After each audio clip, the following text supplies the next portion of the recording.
इस दुनिया में इंसान जब अपने हालातों से हारने लगता है, जब हर तरफ से रास्ते बंद होते हैं, जब तकदीर के दरवाजे भी उस पर बंद हो जाते हैं, तब भी एक चीज बची रहती है, अल्लाह पर यकीन। क्योंकि अल्लाह के यहां देर हो सकती है मगर अंधेर नहीं।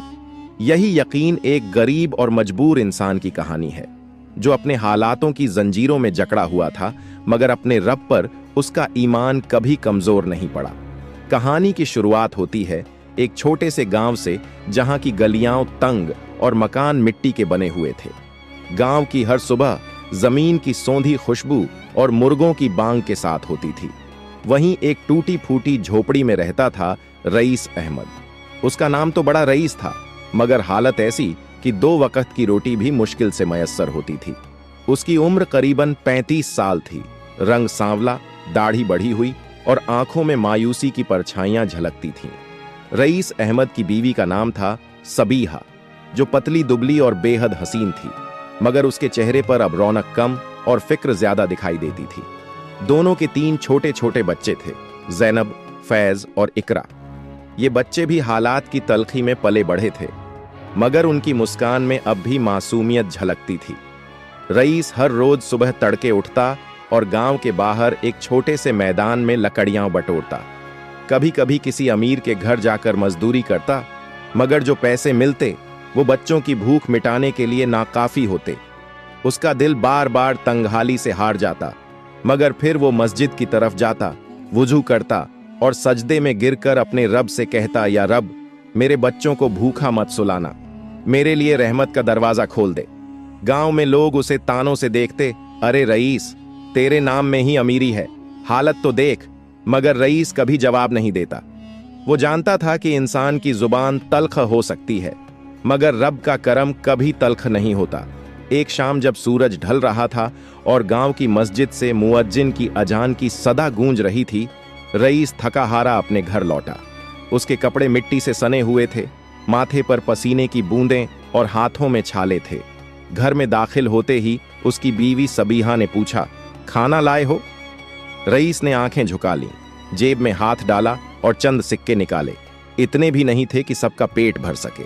सबीहा ने बच्चों की तरफ देखा, जिनकी आंखों में भूख की चमक थी, मगर फिर भी उन्होंने मुस्कुराकर कहा, अब्बू, कोई बात नहीं, हम पानी पीकर सो जाएंगे। उस रात रईस सो नहीं सका।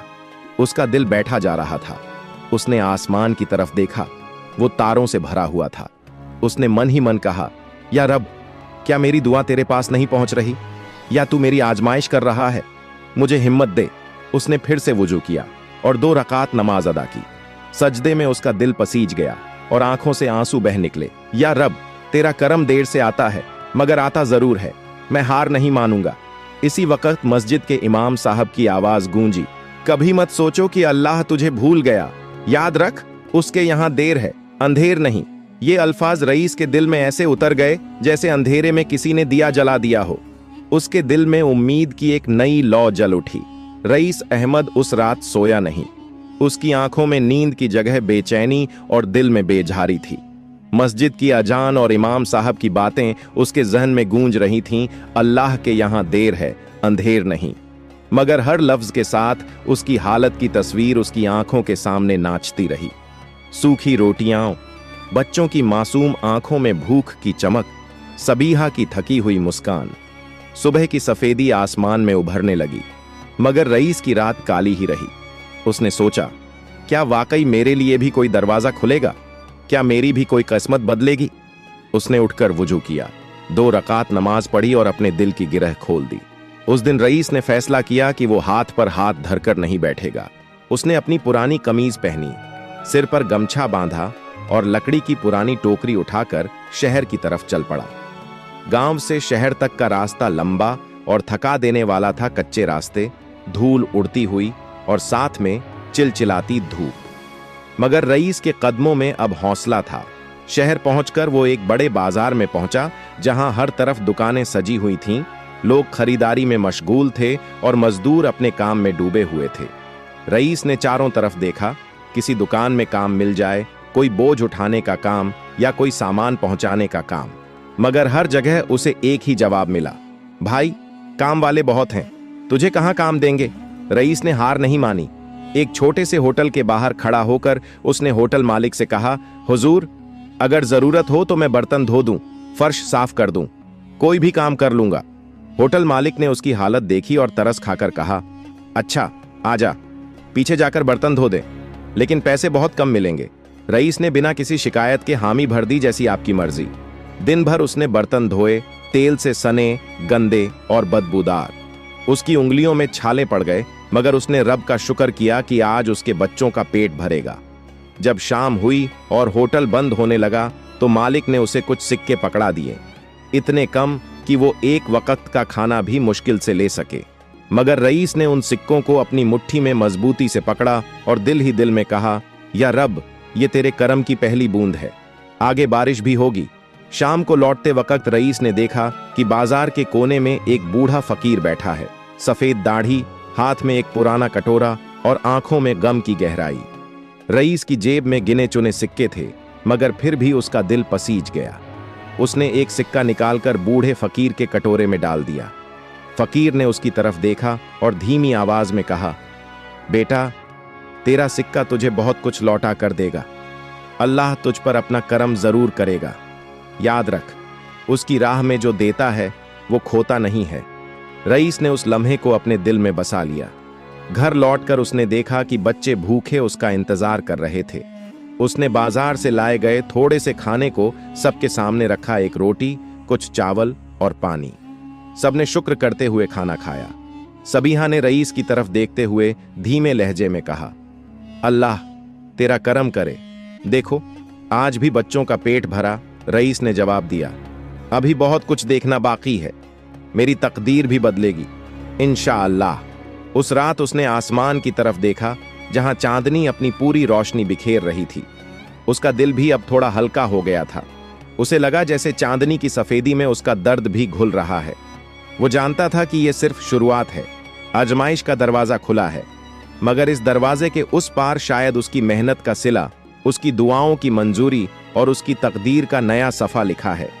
रईस अहमद की वो रात कुछ हल्की सी बीती थी, मगर दिल में उम्मीद की एक छोटी सी किरण जाग चुकी थी। सुबह की रोशनी जमीन पर बिखरी तो उसने अपनी थकी हुई बीवी और बच्चों को सोते हुए देखा। उसने अपने हाथों की लकीरों को गौर से देखा और बुदबुदाया, या रब, इन लकीरों में भी तो तूने कुछ लिखा होगा, आज उसी को तलाश करने निकलता हूं। रईस ने अपने कंधे पर गमछा डाला, हाथ में पुरानी टोकरी उठाई और घर से बाहर निकल पड़ा। वो अब हर रोज की तरह शहर की तरफ नहीं गया, बल्कि गांव के बाहर उस पुराने कुएं की तरफ बढ़ा, जहां कभी उसके अब्बा पानी भरते थे और गांव वालों से बात किया करते थे। कुआं अब सूख चुका था और उसके किनारों पर घास फूस उग आया था। रईस वहां बैठ गया और सोचने लगा, कभी इस कुएं से कितनों ने पानी पिया होगा और आज ये भी प्यासा है जैसे मैं हूं। अचानक उसकी नजर पास ही बैठे एक बूढ़े आदमी पर पड़ी। वो आदमी फटी पुरानी चादर ओढ़े हुए अपनी लकड़ी की छड़ी के सहारे बैठा था। उसकी आंखें बुजुर्गी की थकन से भरी हुई थीं, मगर उनमें अजीब सी चमक थी। रईस ने अदब से सलाम किया। अस्सलामु अलैकुम बाबा, बूढ़े ने धीमे से जवाब दिया। वलैकुम अस्सलाम, बेटा बैठो, बातें करो। रईस ने पास बैठकर अपनी तकलीफें बयान कर दी। कैसे काम नहीं मिलता, कैसे बच्चों का पेट भरना मुश्किल है, कैसे घर की हालत बद से बदतर होती जा रही है।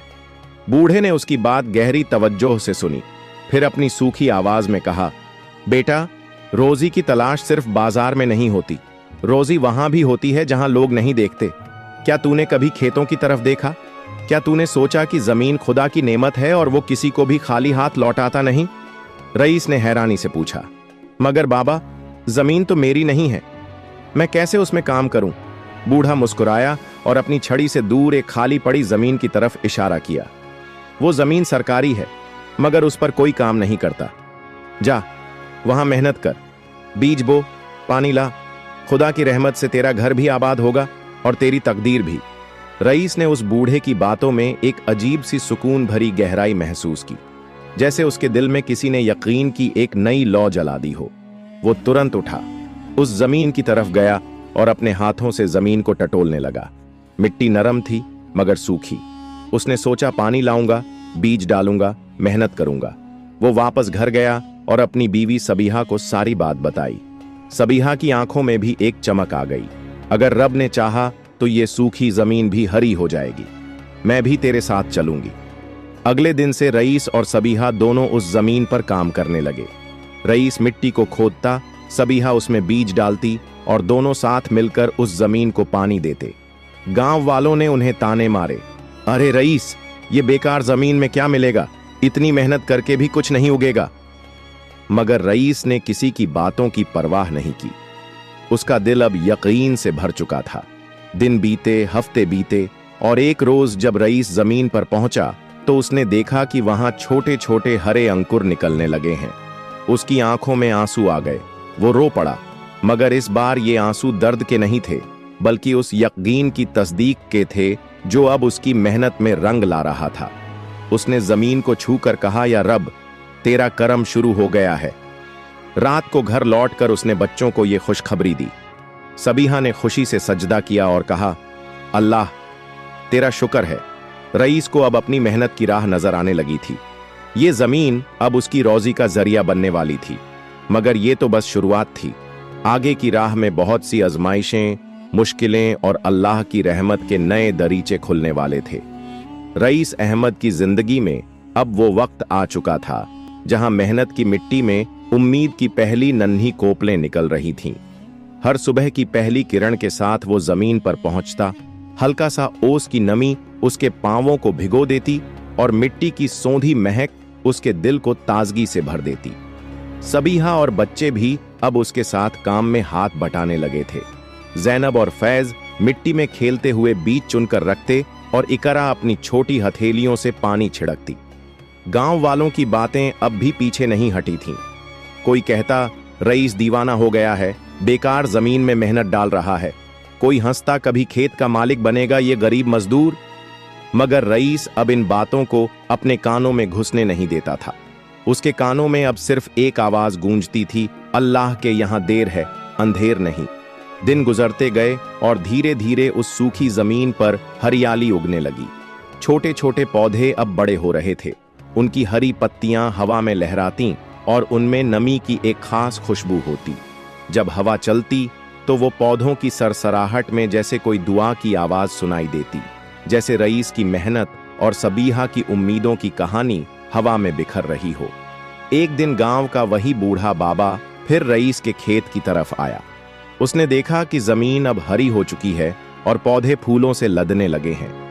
बूढ़े ने मुस्कुराते हुए कहा, बेटा, मैंने तुझसे कहा था ना, जमीन खाली नहीं रहती, बस मेहनत और यकीन की जरूरत होती है। अब देख, तेरा खेत तेरी रोजी का जरिया बनेगा। रईस ने बाबा की तरफ हाथ जोड़कर शुक्रिया अदा किया और बोला, बाबा, ये आपकी नसीहत और मेरे रब की मेहरबानी है। कुछ ही हफ्तों में पौधों पर छोटे छोटे फल और फूल लगने लगे। बच्चों ने उन्हें बड़े प्यार से छुआ और खुश होकर नाचे। सबीहा ने पहली बार उन फूलों में से कुछ तोड़कर एक छोटी सी टोकरियां सजाईं और कहा, रईस, इन्हें शहर में बेचकर कुछ पैसे कमा सकते हो। रईस ने एक नई उम्मीद से उन फूलों और हरी सब्जियों को अपनी टोकरी में भरा और शहर की तरफ निकल पड़ा। इस बार उसकी चाल में डर और मायूसी नहीं थी, बल्कि एक अलग सी तसल्ली और हिम्मत थी। शहर की मंडी में पहुंचकर उसने अपनी टोकरी को एक किनारे रख दिया और राहगीरों को आवाज देने लगा, ताजी हरी सब्जियां और खुशबूदार फूल ले लीजिए। लोग उसकी आवाज पर रुके। उन्होंने देखा कि सब्जियां ताजी और फूलों की खुशबू बहुत अच्छी थी। एक दुकानदार ने कहा, भाई, सब्जियां तो बहुत ही ताजी हैं, ये कहां से लाए हो? रईस ने मुस्कुराकर जवाब दिया, खुद की जमीन से मेहनत करके उगाई हैं। दुकानदार ने रईस की सारी टोकरी खरीद ली और उसे कुछ पैसे दिए।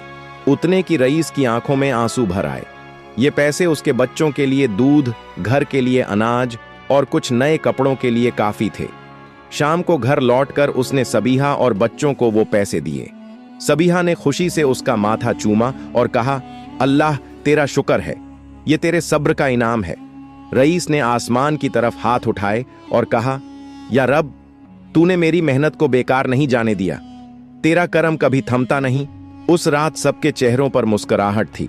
घर में पहली बार इतने दिनों बाद ढंग का खाना बना, बच्चों ने भरपेट खाया और रईस ने सुकून की नींद ली। मगर उसे पता था कि ये तो सिर्फ एक शुरुआत है, आगे रास्ता लंबा है। मुश्किलें भी होंगी, मगर अब उसके दिल में यकीन की एक मजबूत चट्टान बन चुकी थी। अल्लाह के यहां देर है, अंधेर नहीं। रईस अहमद की जिंदगी में जैसे उम्मीद की एक नई रोशनी फैल चुकी थी। खेत में अब हरियाली ही हरियाली थी। ताजी सब्जियों और फूलों की खुशबू उसकी मेहनत की कहानी सुना रही थी। बच्चों की हंसी घर में फिर से गूंजने लगी थी और सबीहा की आंखों में भी अब मायूसी की जगह नूर की चमक लौट आई थी। मगर दुनिया की हर कहानी में जैसे एक नया मोड़ आता है, रईस की कहानी में भी तकदीर ने फिर से एक इम्तिहान का दरवाजा खोला। एक दिन जब रईस अपने खेत से लौट रहा था, तभी गांव के सरपंच का बेटा राशिद मियां अपने चमकते कपड़ों और घोड़े पर सवार होकर उसकी तरफ आया। राशिद मियां ने अपनी अकड़ और घमंड में डूबी आवाज में कहा, रईस, सुना है तूने सरकारी जमीन पर खेती कर ली? वो जमीन हमारी हवेली के पीछे की है, अब वहां से हट जा। रईस ने अदब से जवाब दिया, हुजूर, ये जमीन तो बेकार पड़ी थी, किसी की नहीं थी। मैंने मेहनत करके इसे आबाद किया है, इससे मेरे बच्चों का पेट भरता है। राशिद ने घोड़े की लगाम खींचते हुए हंसकर कहा, किसी की नहीं थी मतलब? अब ये हमारी है। अगर 2 दिन में ये जमीन खाली नहीं की तो अंजाम अच्छा नहीं होगा। रईस की आंखों में जैसे अंधेरा छा गया। उसके हाथ पांव कांपने लगे, मगर दिल ने कहा, या रब, ये कैसी आजमाइश है। वो घर लौटा और सबीहा को पूरी बात बताई। सबीहा की आंखों से आंसू बहने लगे। क्या अब फिर से भूख के दिन लौटेंगे? मगर रईस ने उसका हाथ थाम कर कहा, नहीं, इस बार मैं हार नहीं मानूंगा। रब पे भरोसा है, वो कभी जुल्म का साथ नहीं देता। अगले दिन रईस अपने बच्चों को लेकर गांव के इमाम साहब के पास गया। उसने अपनी परेशानी बयान की और इमाम साहब से मशविरा मांगा। इमाम साहब ने उसकी बात सुनकर कहा, बेटा, जब जुल्म बढ़ता है तो रहमत का दरवाजा और भी चौड़ा हो जाता है। अल्लाह की राह में सब्र और दुआ से बड़ी कोई ताकत नहीं होती। मैं गांव वालों से बात करूंगा और साथ ही रब से दुआ भी करूंगा। इमाम साहब ने उसी शाम मस्जिद में ऐलान किया, गांव वालों, ये जमीन किसी की जागीर नहीं है। रईस ने अपनी मेहनत से इसे जिंदा किया है। किसी को हक नहीं कि उसे बेदखल करे। गांव के बुजुर्ग और कुछ गरीब मजदूरों ने भी रईस का साथ देने की ठानी, मगर राशिद मियां का घमंड कुछ और ही था। अगले दिन वो कुछ गुंडों को लेकर खेत पर पहुंचा। उन्होंने पौधों को रौंदना शुरू कर दिया, फसलें उखाड़ दी और रईस को धक्का देकर जमीन से निकालने की कोशिश की। रईस ने अपनी पूरी ताकत से उन गुंडों को रोका, मगर वो अकेला क्या कर पाता। उसकी आंखों के सामने उसकी मेहनत मिट्टी में मिल रही थी। सबीहा और बच्चे दूर खड़े चीखते रहे, अब्बू, मत हारना। इसी बीच गांव वालों का एक हुजूम इकट्ठा हो गया। इमाम साहब भी आ पहुंचे। उन्होंने जोर से आवाज लगाई, राशिद मियां, ये जमीन किसी की जागीर नहीं। अल्लाह के घर में जुल्म की कोई जगह नहीं। अगर तूने इस गरीब की मेहनत मिटाई तो तेरा हिसाब अल्लाह खुद लेगा। गांव वालों की भीड़ देखकर राशिद मियां पीछे हटने लगा। उसकी आंखों में डर की परछाइयां उभर आईं। इमाम साहब ने रईस के कंधे पर हाथ रखा और कहा, बेटा, याद रख, सब्र का फल हमेशा मीठा होता है। तूने मेहनत और ईमानदारी से अपना हक पाया है। ये जमीन अब तुझे कोई नहीं छीन सकता। राशिद मियां अपनी हार को छुपाते हुए वहां से चला गया, मगर जाते जाते उसने कुटिलता से कहा, यह कहानी यहीं खत्म नहीं हुई। गरीब, अगली बार हम तुझे ऐसे नहीं छोड़ेंगे।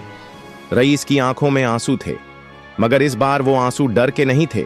ये आंसू उस यकीन और सब्र की गवाही थे जो अब उसकी रगों में दौड़ रहा था।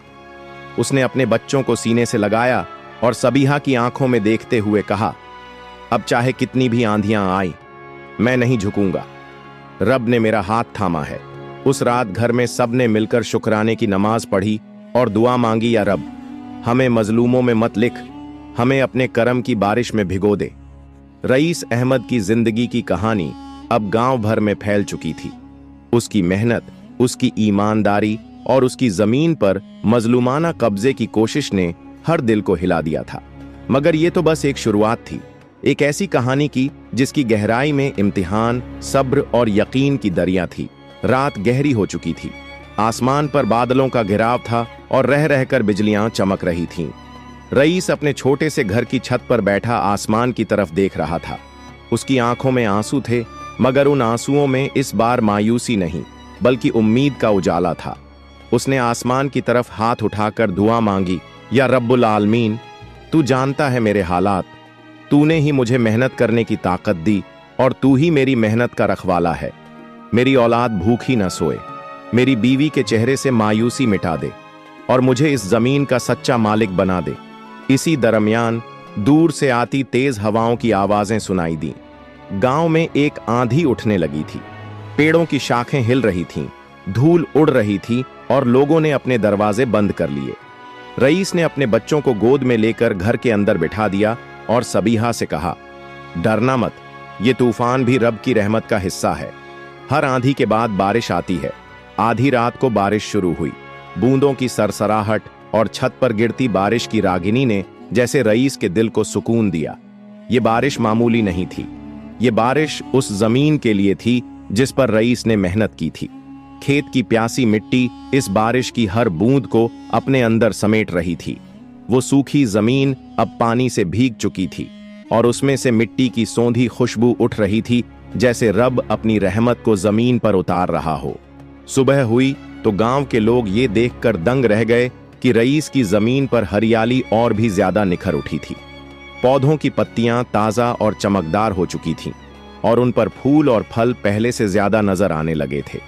सबीहा ने खेत की तरफ देखते हुए कहा, रईस, देखो तो सही, रब ने हमारी मेहनत को कैसे रंग दिया है।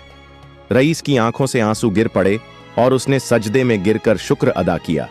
या रब, तेरा करम कभी थमता नहीं, तूने मेरी मेहनत को इस कदर फलदार कर दिया, इसका शुक्रिया कैसे अदा करूं। उसी दोपहर में गांव में एक और अजीब मंजर देखने को मिला। राशिद मियां, जो रईस की जमीन पर कब्जा करना चाहता था, उसकी हवेली में आग लग गई।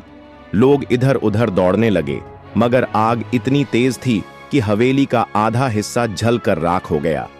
राशिद मियां सर पकड़कर बैठ गया और बड़बड़ाने लगा, ये सब रईस की बद्दुआ का असर है, ये उस मजलूम की आहें हैं। गांव वालों ने कहा नहीं, ये अल्लाह का इंसाफ है, जो दूसरों का हक मारता है उसकी हवेली भी राख हो जाती है। रईस ने जब ये सुना तो उसके दिल में जरा भी घमंड या बद्दुआ नहीं थी।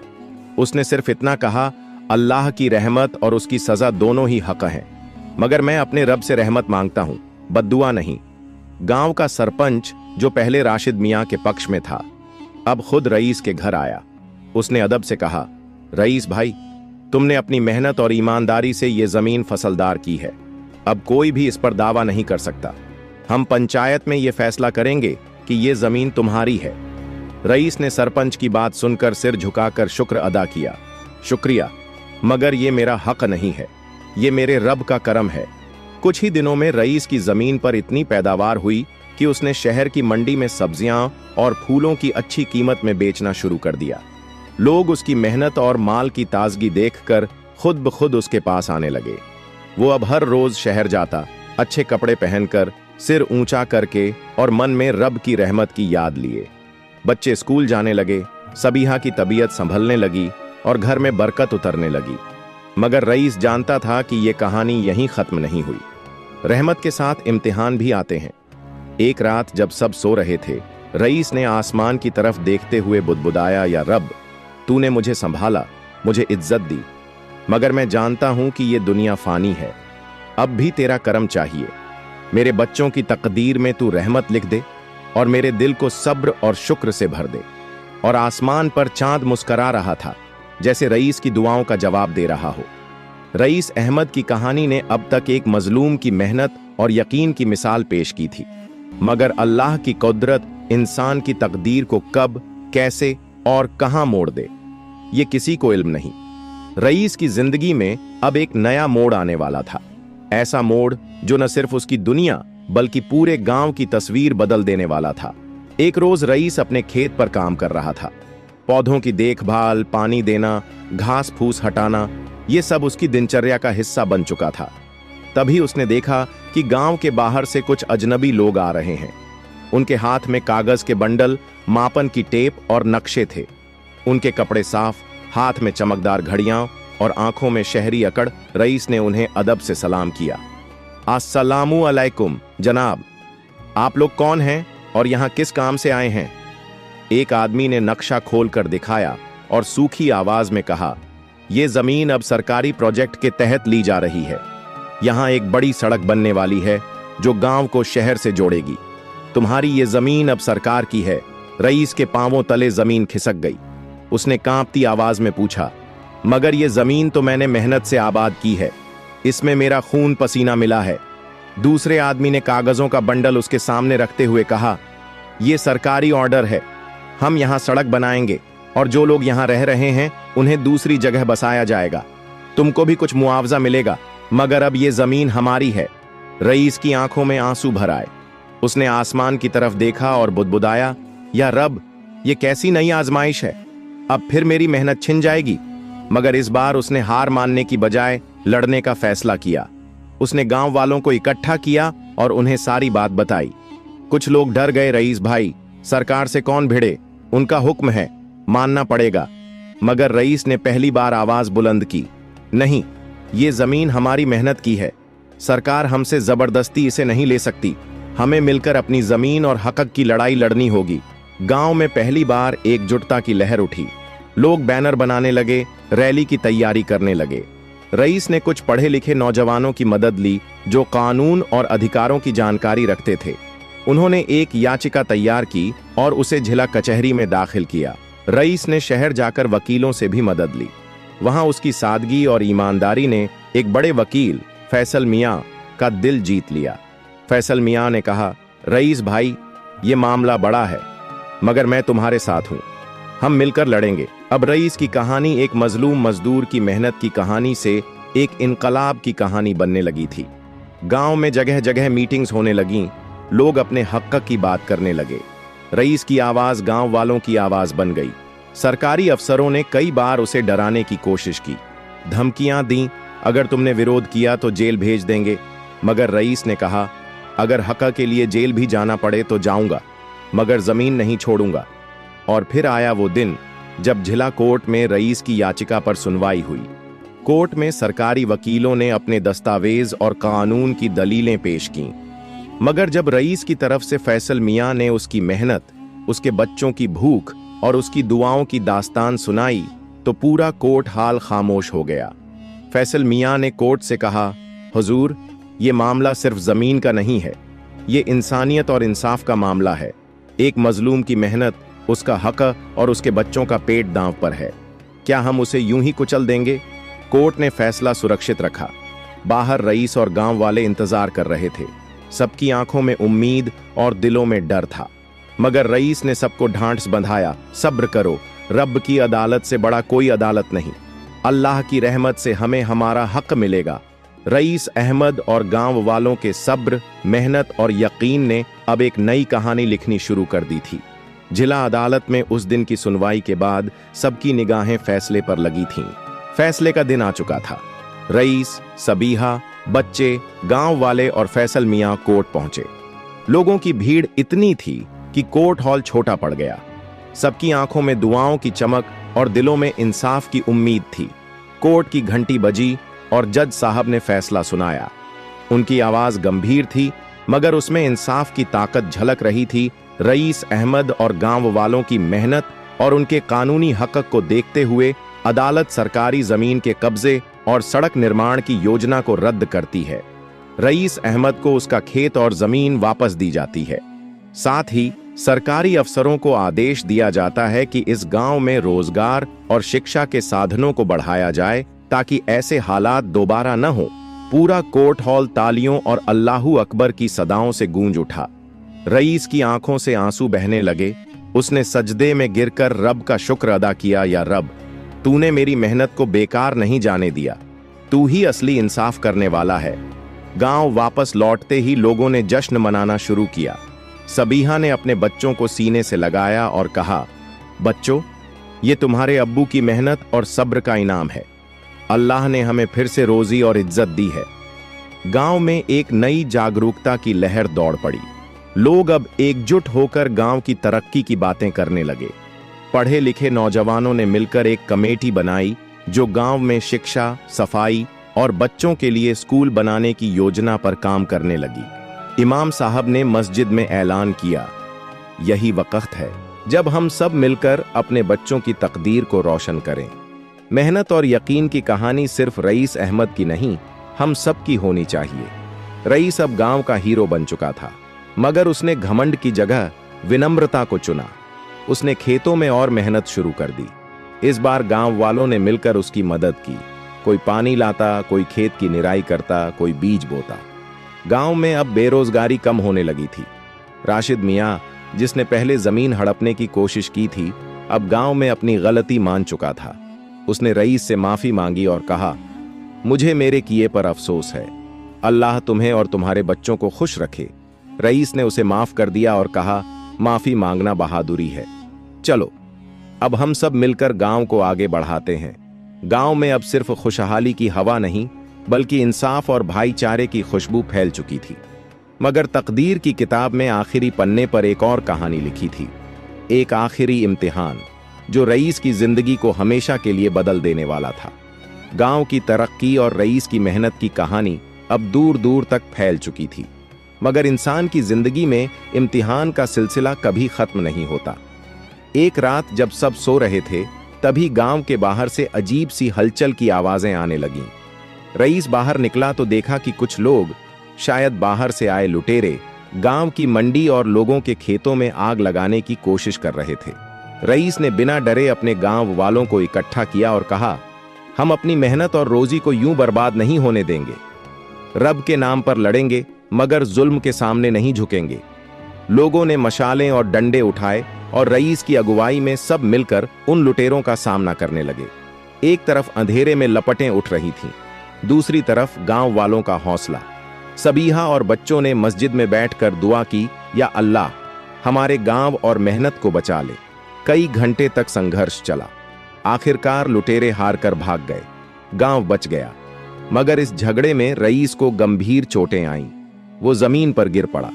सबीहा और बच्चे रोते हुए उसे घर ले आए। डॉक्टर ने कहा कि हालत नाजुक है।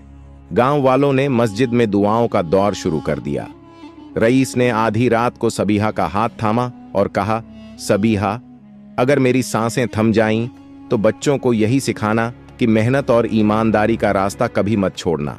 और याद रखना, अल्लाह के यहां देर है, अंधेर नहीं। सबीहा की आंखों से आंसू गिरते रहे, नहीं रईस, तुम हमें छोड़कर नहीं जा सकते। मगर उस पल एक करिश्मा हुआ।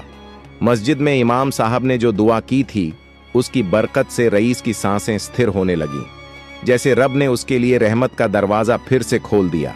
धीरे धीरे उसकी तबीयत संभलने लगी। गांव वालों ने चंदा इकट्ठा करके उसे शहर के अच्छे अस्पताल में भर्ती कराया।